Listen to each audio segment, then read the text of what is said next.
আপনি আপনার গার্লফ্রেন্ডকে কতটুকু ট্রাস্ট করেন? তো আমি ওরে চোখ বন্ধ করে বিলিভ করি এবং অনেক ভালোবাসি। তাহলে আপনি একটা কাজ করেন, আপনাকে একটা ডেয়ার দেয়, আপনি কি পূরণ করতে পারবেন? ওকে, নো প্রবলেম। আপনার গার্লফ্রেন্ডের নাম্বারটা একটু আমাকে দেন, আমি একটা কল করি, দেখি আমি তাকে ইমপ্রেস করতে পারি কিনা। তো আমি তাকে কল করে যদি ইমপ্রেস করতে পারি তাহলে আপনি আমাকে এক কাপ চা খাওয়াবেন, আর যদি আমি ইমপ্রেস করতে না পারি তাহলে আমি আপনাকে একটা বিড়ি খাওয়াবো ভাই।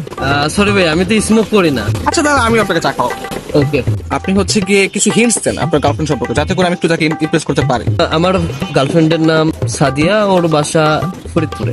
ওর ফেসবুক আইডির নাম সাদিয়া আফরিন। ওকে, নাম্বার। হ্যালো। আসসালামু আলাইকুম। ওয়ালাইকুম আসসালাম, কে আপনি? সাদিয়া বলছেন? জি। আমাকে আপনি চিনবেন না, আমি আর কি আপনাকে অনেকদিন ধরে ফেসবুকে ফলো করি। তো কেন কল করেছেন? আপনার পরিচয় কি? অ্যাকচুয়ালি আমার নাম হচ্ছে মাহিন। তো আপনি আমাকে চিনবেন না, পরিচয় দিয়েও লাভ নেই। মানে আপনাকে তো আমি অনেকদিন ধরে ফলো করি।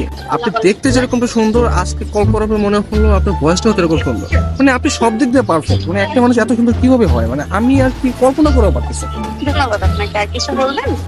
আমি আবার অপরিচিত কারোর সাথে কথা বলি। দেখেন, পৃথিবীর প্রত্যেকটা জিনিসই কিন্তু হঠাৎ করে পারে। এই যে আজকে অপরিচিত বললেন, কালকে পরিচিত হতেও পারে। এখন পরিচিত হতে তার ক্ষতি নেই, তাই না? অবশ্যই না। আপনার কথা আমি ক্লিয়ারলি শুনতে পাই না, আবার একটু বলবেন?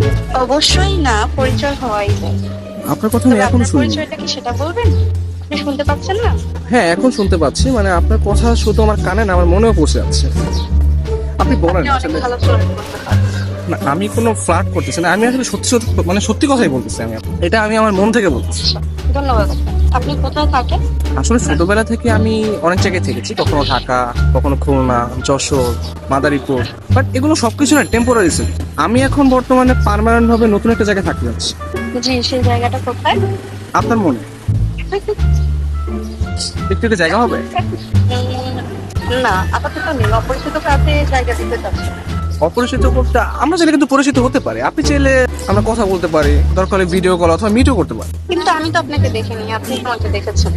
আচ্ছা, আপনি আমাকে দেখতে যাচ্ছেন? তো তাহলে আমরা ভিডিও কলে আসি। জি। না, এখন না, রাতের দিকে তাহলে আমরা ভিডিও কলে আসি। আচ্ছা, আপনি তাহলে আমাকে হোয়াটসঅ্যাপে আপনার ছবি সেন্ড করুন, দেখতে পাবেন। ও আচ্ছা, যদি মনে হয় যে না কথা বলা যায় বা ভালো লাগে, তাহলে আমি আপনার সাথে কন্টিনিউ করবো, সমস্যা নেই। আমি তাহলে আপনাকে ফটো দিচ্ছি। তো আপনি কোন ধরনের ফটো দেখতে যাচ্ছেন? আপনার কিছু ওয়াও টাইপের ছবি দিন, যেগুলো দেখে আমার ভালো লাগবে। আচ্ছা ঠিক আছে, আমি আপনাকে কিছু আমার শুধু শুধু পিক পাঠিয়ে দিচ্ছি। তার বাচ্চা সুন্দর সুন্দর কেন হঠাৎ পিক দিয়ে দিই? হ্যাঁ, আমি কে? আমি তুষার। আমি ফোন দিলে তোমারে, তুমি আর ভাই আছে, তোমার এই ব্যস্ততা সে ব্যস্ততা, আর তুমি এখন কি করতেছো? আমি ঢাকায় থাকি জন্য তুমি এইভাবে তুমি আমার সাথে 2 নম্বর করলা।